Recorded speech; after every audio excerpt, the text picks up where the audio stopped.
Common carp were introduced as a food source to Connecticut waters following the Industrial Revolution. They sustain their own populations by reproducing in the wild.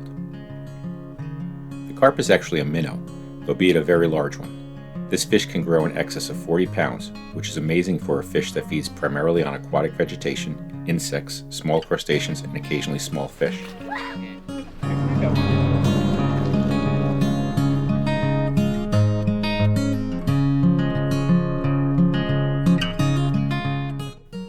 If you are looking for a fish ready to battle, this is one you want to pursue. It can take several minutes to tame these beasts to come into shore. Common carp inhabit a large number of lakes and ponds, as well as larger river systems like the Connecticut, Housatonic, and Thames.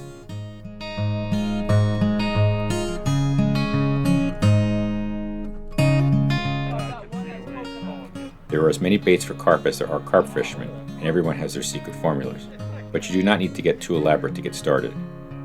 Favorite baits to use are corn, dough balls, and processed dough balls known as boilies. That's it. Carp have highly developed sensory organs, barbels, as well as very sensitive mouths, which they use to detect food items in muddy substrate.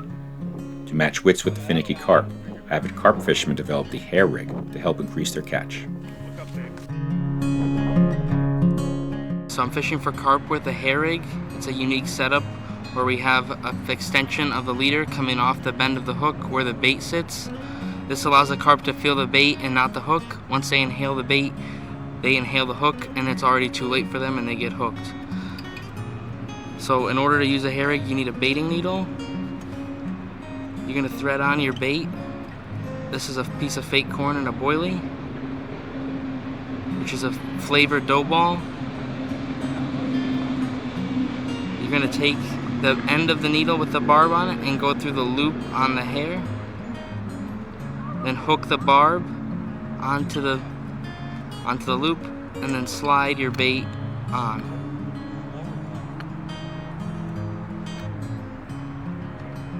Once it's slided on, you're going to see the loops exposed. If you buy pre-tied hair rigs, it's going to come with a little sinker stop, a bait stop. You're going to be able to put that in your loop like that, and then you can pull up your bait. If you just have the corn or the boilie, you just pull it up till it's tight and then pull the rest of it down.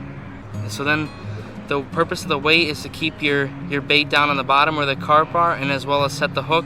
So when the carp grabs the bait, he's going to feel the hook, he's going to freak out, it's going to run, it's going to hit that weight, and it's going to lift it up, and all that is going to drive the hook into the carp's lip, and then it's going to run off on your rod, and you're going to be able to just grab the rod. There's no need to set the hook because the weight in the rig is setting the hook on the fish for you.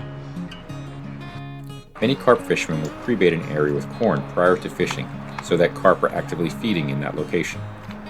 Pre-baiting an area is not necessary, but doing so can increase the odds of catching fish.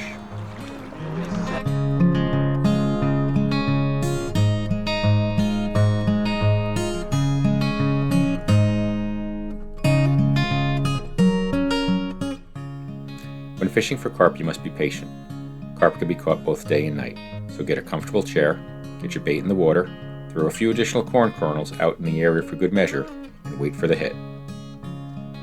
To ensure fish health when releasing your catch, please remember that carp are large fish and are easily injured while trying to get that photo or when lying on land. If possible, try to remove the hook while keeping the fish in the water. If not, the use of a landing mat can protect the carp on land. Never pick up a carp vertically by the gill cover. If you want to hold the fish for a photo, do so by cradling the fish with both hands.